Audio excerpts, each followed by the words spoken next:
Hello, my dear friends.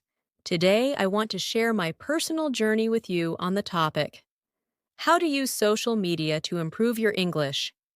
My name is Emma Carter.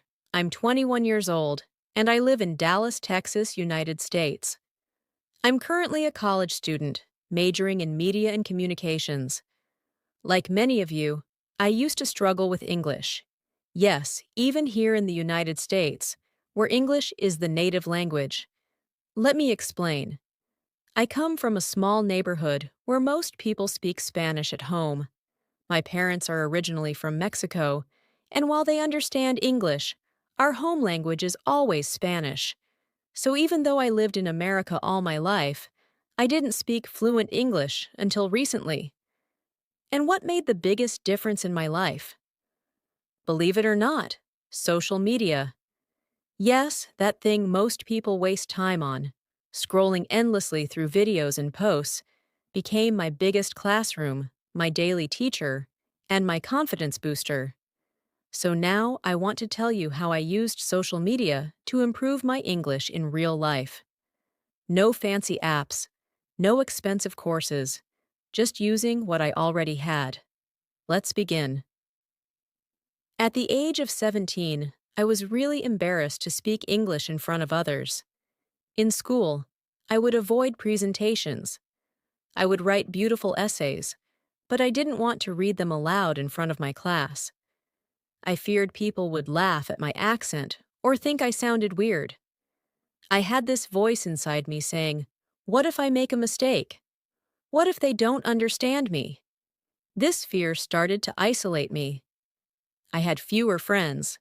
I avoided speaking in groups. My classmates started thinking I was shy or uninterested, but inside, I was just scared. My confidence was zero. One day, I came across a video on Instagram Reels.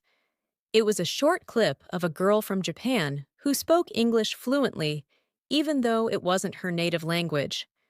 She said something that changed my life. You don't need to be perfect. You just need to practice. That line hit me so hard. I watched that 30-second video at least 10 times. Then, I looked at her profile. She had posted many short videos where she practiced English, explained simple grammar, or just talked about her day in English. And that was the first time I thought, why don't I do that? Step 1. I changed what I see. The first thing I did was change my social media feed. I started following people who were learning or teaching English. Not just teachers, but learners like me. Here are a few types of people I followed.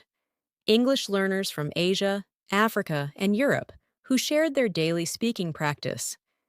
English teachers who posted simple videos about common mistakes.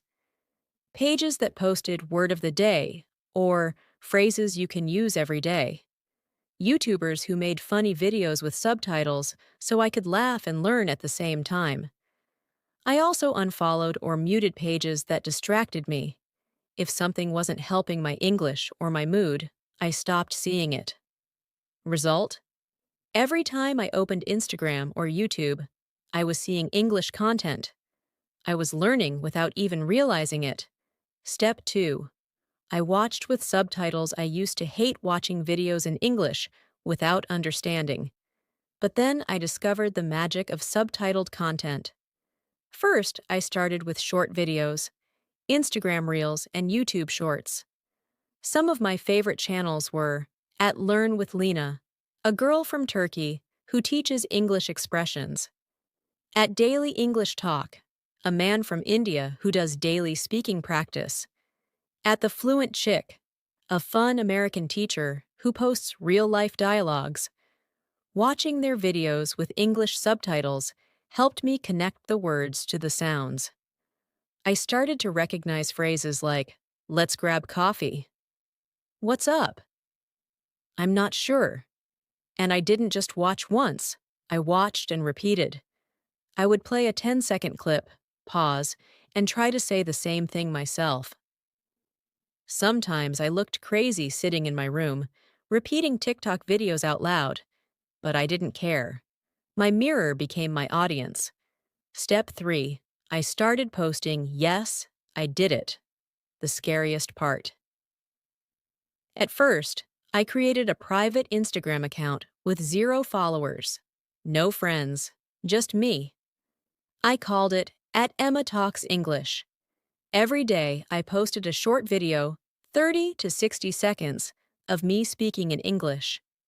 Topics were simple: what I ate today, how my day went, one new English word I learned. I didn't worry about grammar or pronunciation. I just spoke. At first, I watched the videos and felt shy. My voice sounded different. I made mistakes. But then something beautiful happened. I watched my own progress. Video after video, I noticed. My pronunciation got better. I made fewer mistakes. I spoke faster. I smiled more. After 2 months, I had over 50 videos. My own little library of progress. Then I got brave and started sharing them with friends. Guess what? No one laughed. In fact, people started saying, "Wow, Emma, your English is really improving." Step 4. I joined English communities. I searched hashtags like Chakaner Learn English, Satuner English, Speaking, Satuyer English Practice, Satuyer English Learner. From these, I found Facebook groups and Telegram channels where learners like me posted daily challenges. One group called Speak English 30 Days changed my life. Each day they posted a topic like, talk about your favorite movie, describe your morning routine, tell us about your dream job. People would comment with videos or voice recordings. And so did I.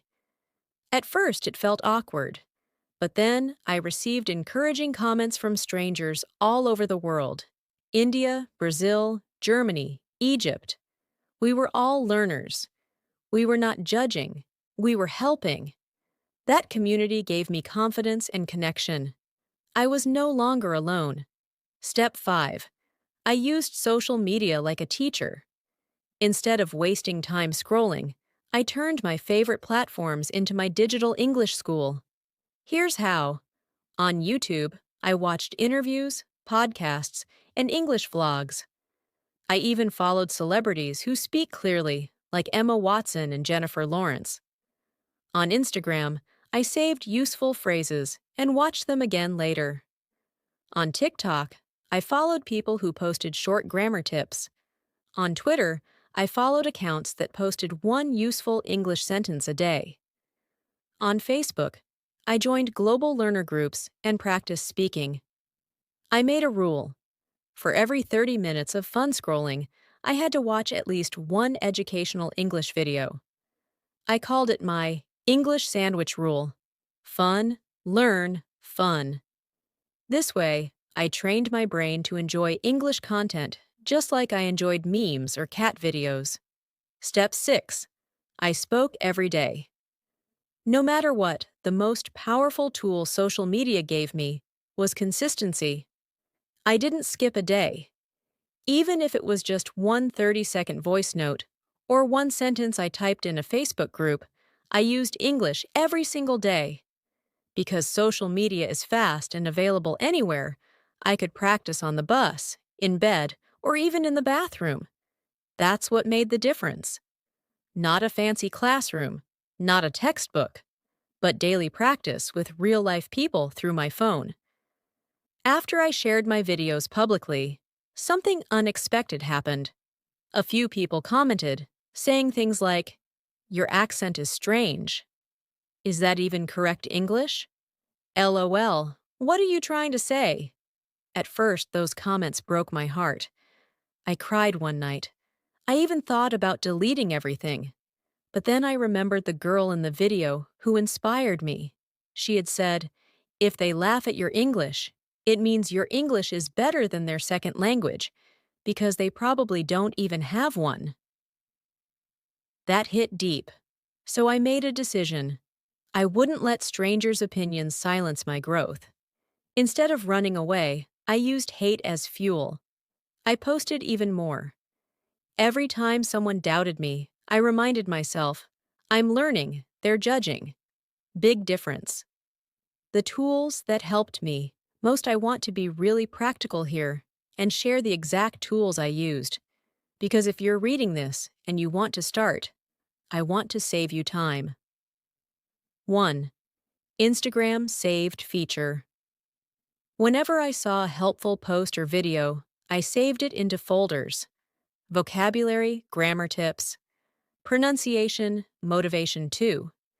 YouTube playlists, I created playlists like Practice Speaking with Me, Daily English Practice, Real Conversations. These were videos where the speaker would pause and let me repeat after them. It was like shadowing practice, but fun. Third, speech to text tools. I used a tool like Google Docs voice typing. I would speak and it would type what I said. If it didn't understand me, I knew I had to improve that word. 4. Duolingo's TikTok channel, Yes. Duolingo, the language app, has a fun and educational TikTok account. Their short videos made me laugh while learning phrases like, I'm running late. Let's meet up. Don't forget your umbrella. 5. My phone's notes app. Every new word or phrase I liked from a video, I wrote it in notes. I had hundreds of small lines like, catch up, talk after a long time apart, you bet, definitely, of course, what's the plan? Asking someone what we're going to do over time. These notes became my personal English book.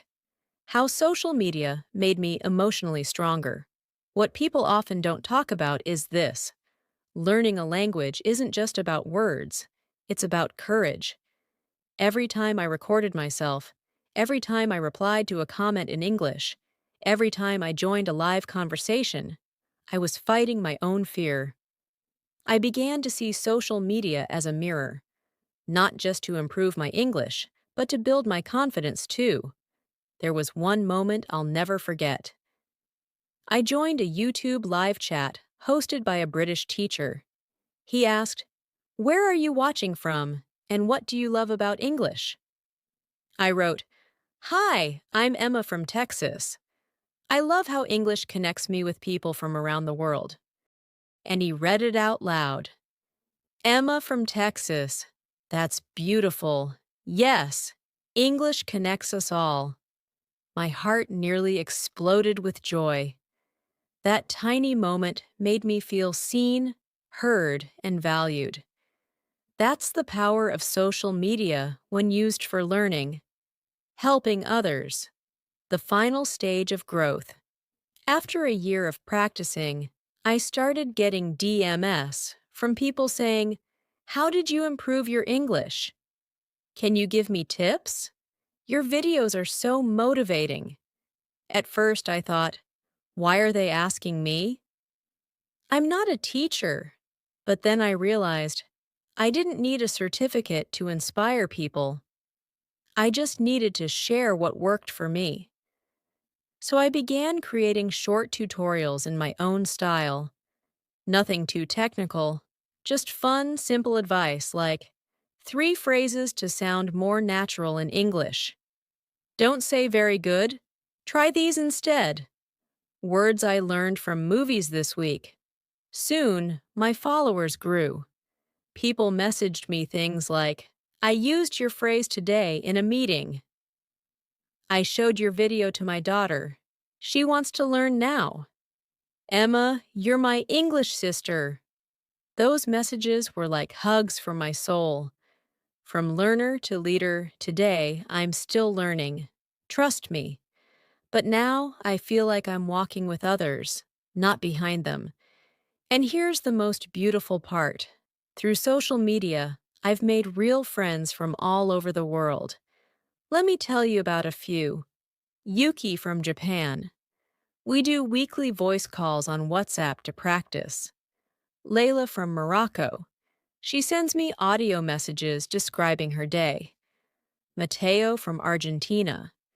We challenge each other to describe a picture in English every week. Anjali from India. She taught me Hindi phrases while I helped her with English pronunciation. I never imagined I'd be so connected with people from places I've never been. And it's all thanks to one decision: using social media with purpose. If you're still afraid, listen to me. I know you might feel nervous. You might say, "My English is not good enough. I'm scared to post a video. What if people make fun of me?" Let me tell you this: everyone starts at zero. I used to record my voice 10 times before I liked one version. I used to stare at the screen, wondering if I was crazy talking to my phone. But each time I posted, I became braver. Don't wait to be perfect. Just start. Just try. Just speak. You don't need thousands of followers. You just need one voice, your own. One crisp autumn morning, my communications professor announced a class presentation worth 20% of our grade. My heart sank. Public speaking in English, in front of 50 classmates?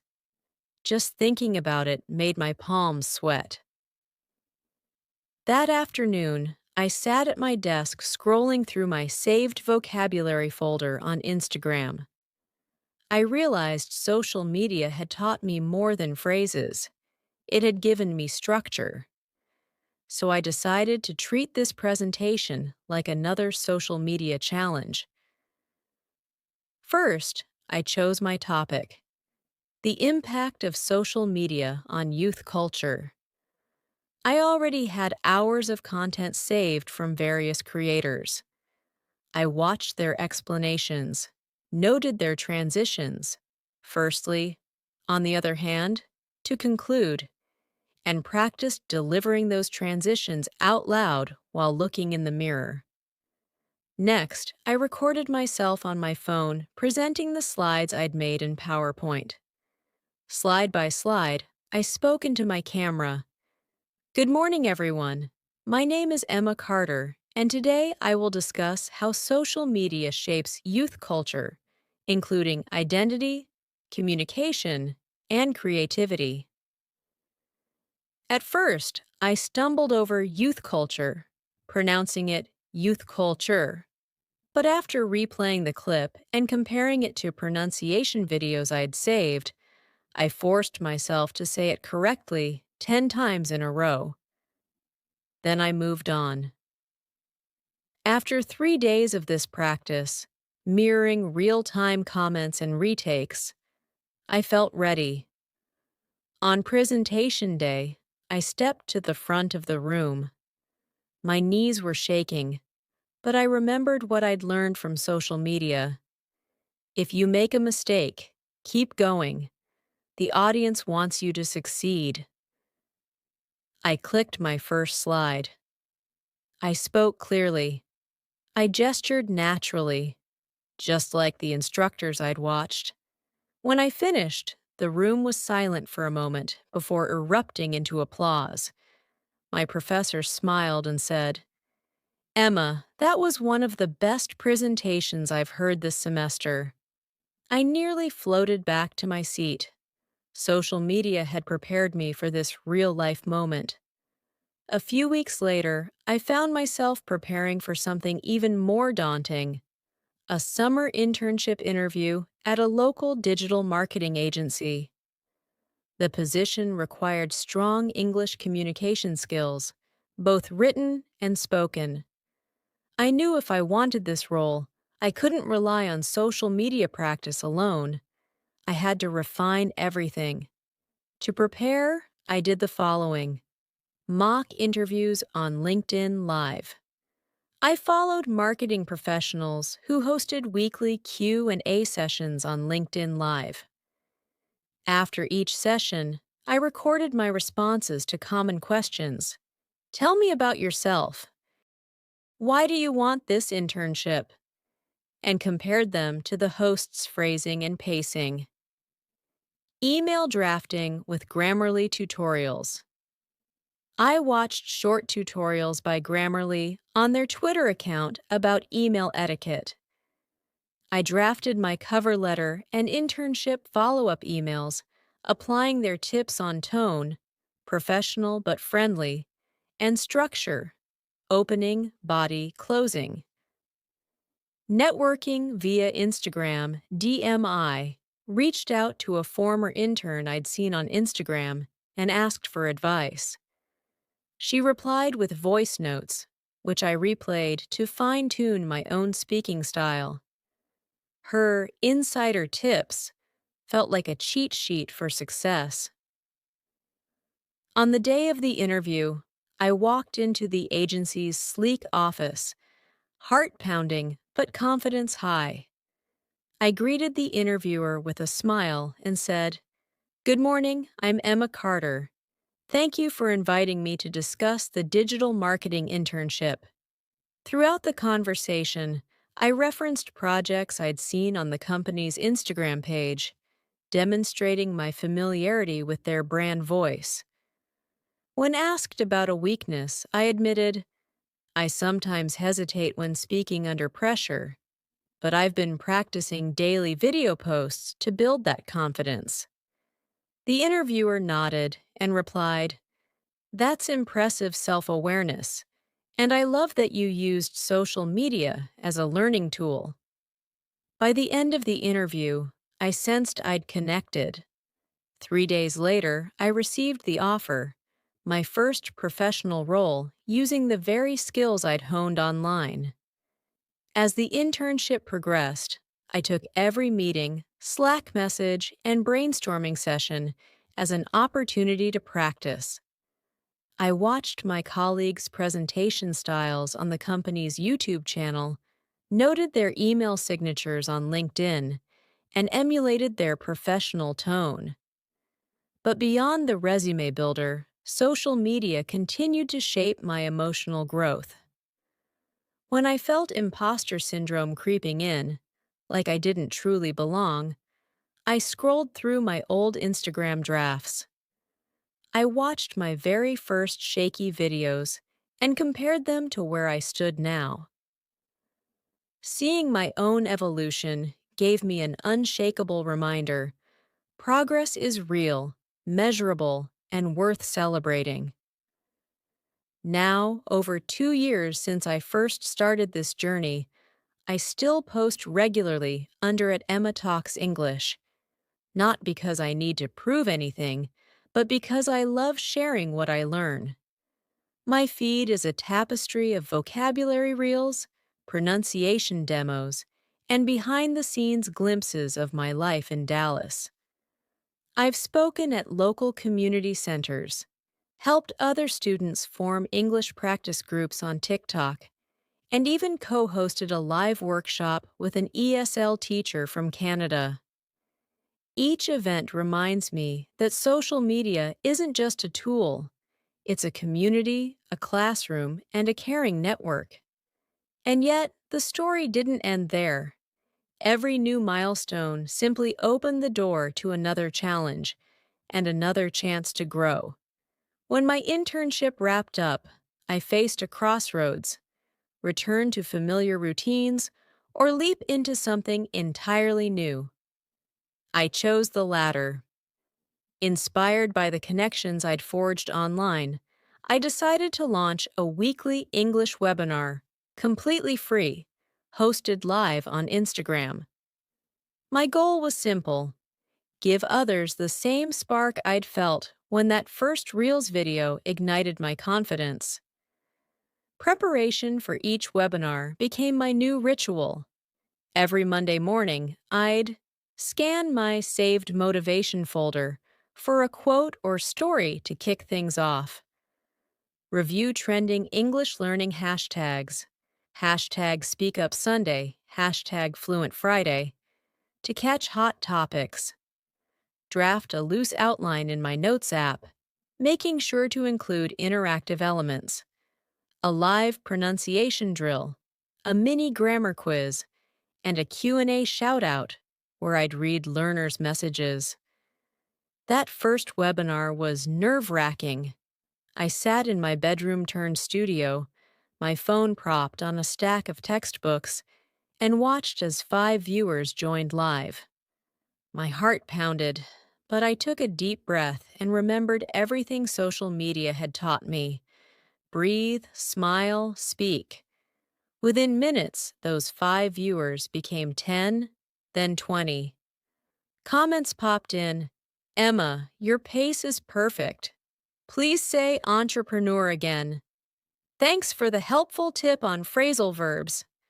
Online applause felt almost as comforting as the classroom one. At the end, I encouraged everyone to post a one-sentence summary of what they'd learned, tagging at Emma Talks English. By Tuesday morning, my inbox was full of voice notes. Learners practicing pick up versus pick out, struggling bravely through tongue twisters, cheering each other on. Each subsequent week, my audience doubled. I experimented with new formats, interviewing an ESL teacher via Zoom, hosting a live vocabulary hunt where I'd show a random street scene from my Dallas neighborhood and teach 5 new words, and even a meme-ified grammar session where we laughed at memes about common mistakes. Through these webinars, I saw firsthand how social media can transform passive scrolling into active learning. I watched shy learners evolve into confident speakers. I read messages from folks in remote villages and bustling capitals alike, all united by the desire to speak English fluently.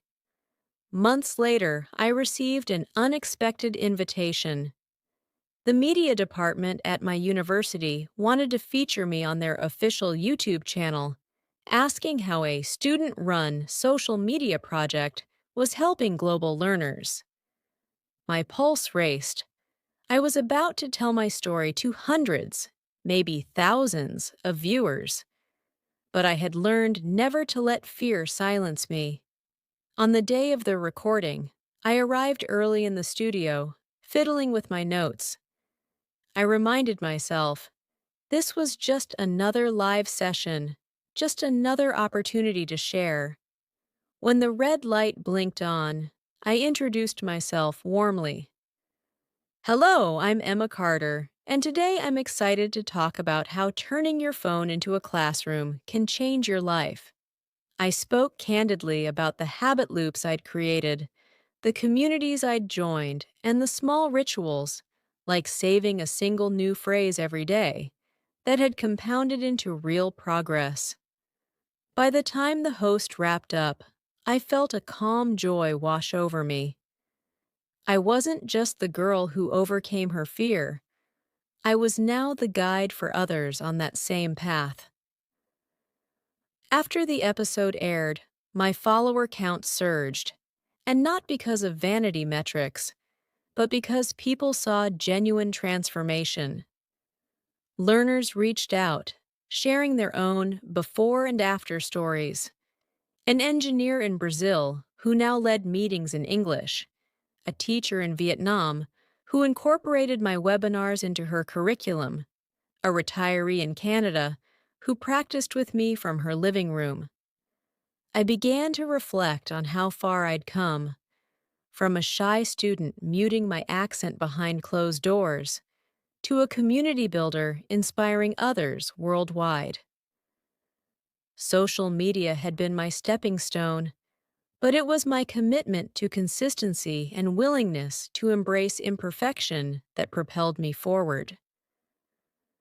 Looking ahead, I set a new goal: write an ebook compiling my methods, stories, and exercises, essentially the Emma Carter method for using social media to learn English. I envisioned a book rich with real screen captures of comments, snapshots of saved posts, and QR codes linking directly to my favorite tutorial videos. It wouldn't be a textbook. It would feel like flipping through a friend's scrapbook of tips and experiments. And so I began, drafting chapters in Google Docs, designing layouts in Canva, and planning a launch strategy that would leverage the very platforms that had raised me. Every step, as always, echoed the cycle I'd lived: learn, apply, share, repeat. Now, when I look at my phone screen, I don't see distractions. I see possibilities. Every app is a portal to practice a new phrase, to connect with someone halfway around the world, to push my comfort zone just a little further. And every notification is an invitation to speak, to teach, and to learn. Here are my most powerful, battle-tested tips and tricks for using social media to boost your English, explained in full detail so you can put each one into action right away. 1. Curate your feed like a classroom. What to do? Follow learner accounts. Find people at your level, or just one step above, who post daily speaking practice or vocabulary. Follow teacher accounts. Look for short, bite-sized lessons. Word of the day, phrasal verb reels, pronunciation drills. Mute or unfollow distractions. If a page doesn't help you learn or just drains your energy, hide it. Why it works. Every time you open Instagram, TikTok, or YouTube, you're exposed to English content. That passive exposure builds listening comprehension, accents, and natural phrasing over time, without you having to hunt for it. 2. Watch actively, with subtitles and replay. What to do? Turn on English subtitles. Read and listen at the same time. Pause and repeat. After a 10 to 30-second clip, stop the video and say the lines out loud until your pronunciation matches. Mimic intonation and rhythm. Don't just copy words. Copy the speaker's voice melody, stress patterns, and pacing. Why it works. Subtitles anchor the sounds to the spelling. Repetition trains your mouth and brain simultaneously. Mimicking intonation makes your speech sound more natural and expressive, and helps you think in English instead of translating word by word. 3. Post your own practice, no matter how short. What to do? Create a dedicated or private account, e.g. at Your Name Speaks, if you're shy. Aim for 1 minute max. Introduce yourself, describe your day, share one new word. Use simple, scaffolded scripts. Hi, I'm Name, and today I learned the word rice. It means rice. Today I went to the park. I saw and felt mice. Why it works. Recording yourself exposes mistakes you wouldn't notice in your head. Over time, you'll hear how much you've improved. Plus, it forces you to speak, not just listen, an essential step for fluency. 4. Harness hashtags and communities. What to do?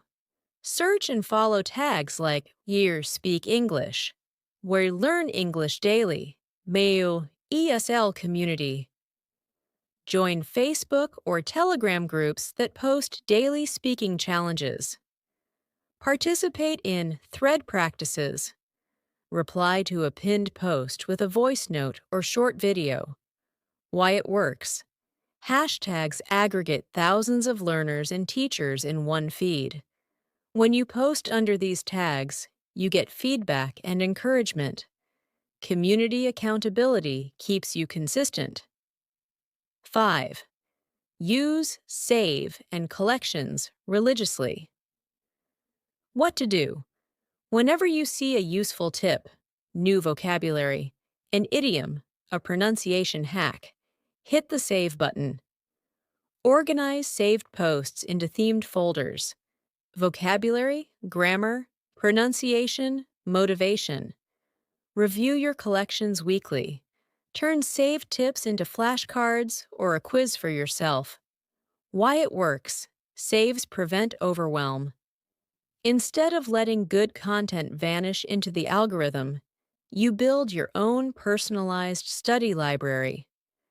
Regular review cements the learning in your long-term memory. 6. Shadowing with YouTube playlists. What to do? Create a shadowing playlist of 2 to 5 minute videos with clear speakers, interviews, presentations. Listen once for gist. Play with subtitles. Pause after each sentence and speak along simultaneously. Record yourself shadowing, then compare. Why it works. Shadowing, speaking at the same time as a native speaker, accelerates pronunciation, rhythm, and confidence.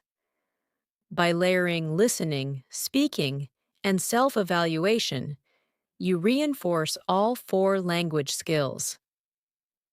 7. Leverage stories, live streams, and reels. What to do. Stories. Use polls or question stickers in English. Which phrase sounds more natural? Live streams. Host or join a mini class. Teach a quick tip, then answer viewer questions. Reels, TikToks. Challenge yourself to summarize a trending news clip or meme in 30 seconds. Why it works. Ephemeral. Interactive formats demand spontaneity. They train you to think on your feet in English, handle curveball questions, and engage an audience. All key real-world skills. 8.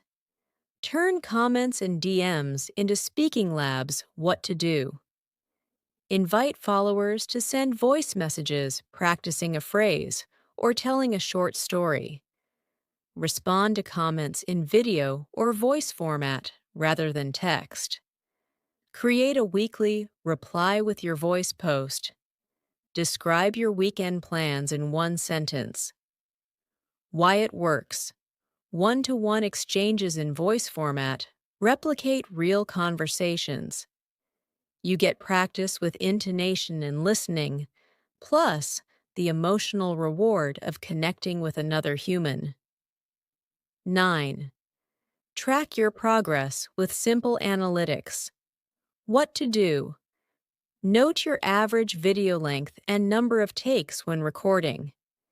Aim to reduce takes over time.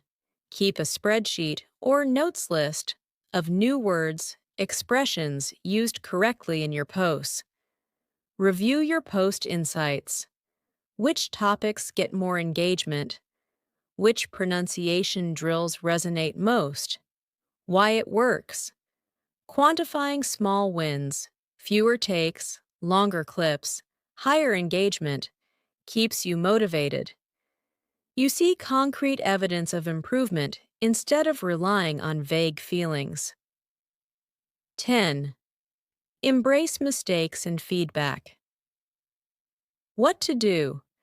Whenever you receive a correction, write it down and practice it 5 times that day. If a comment criticizes your English, thank the commenter and ask for their tip. Thanks for pointing that out. How would you say it? Reflect weekly. What was the hardest moment? How did you overcome it? Why it works. Feedback, positive or negative, is gold. It highlights blind spots and pushes you out of your comfort zone.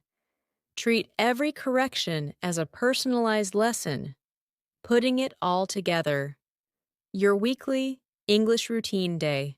Activity, duration, Monday. Curate and review saved collections, 20 minutes. Tuesday, shadowing playlist plus recording 30 minutes. Wednesday, post a 1-minute speaking video, 5 to 10 minutes. Thursday, join host a live or Q&A session, 15 to 20 minutes. Friday, engage in DM, voice practice, 15 minutes Saturday, Participate in a hashtag challenge, 30 minutes. Sunday, review analytics and reflect in notes, 20 minutes. Adjust times to fit your schedule, but aim for daily contact with English through social media. 11. Use Instagram Notes as a daily journal what to do. Instagram now allows short text updates called Notes in the DM section. Every morning or night, write a sentence in English, how you're feeling, what you're doing, or something new you learned. Example: Today I learned the word overwhelmed. I felt overwhelmed but proud after my speaking test. Why it works. This becomes a low-pressure daily writing habit.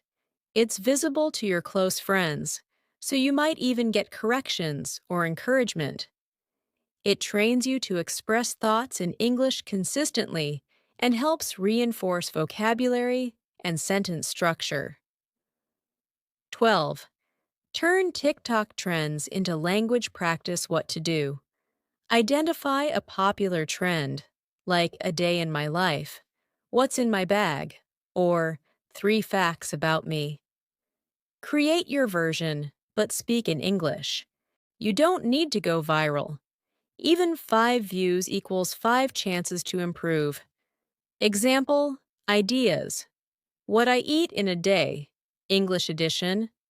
Reacting to a meme in English.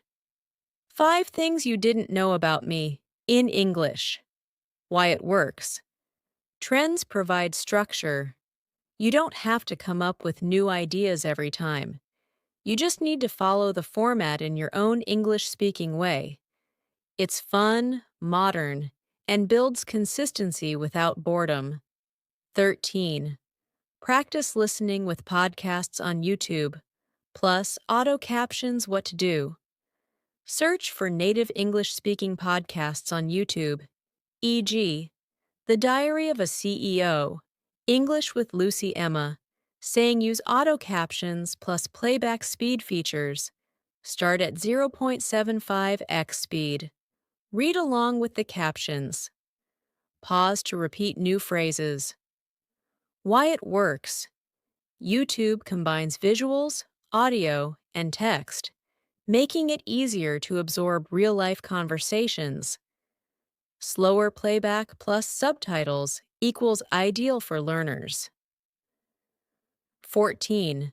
Make a fake online friend group in English what to do.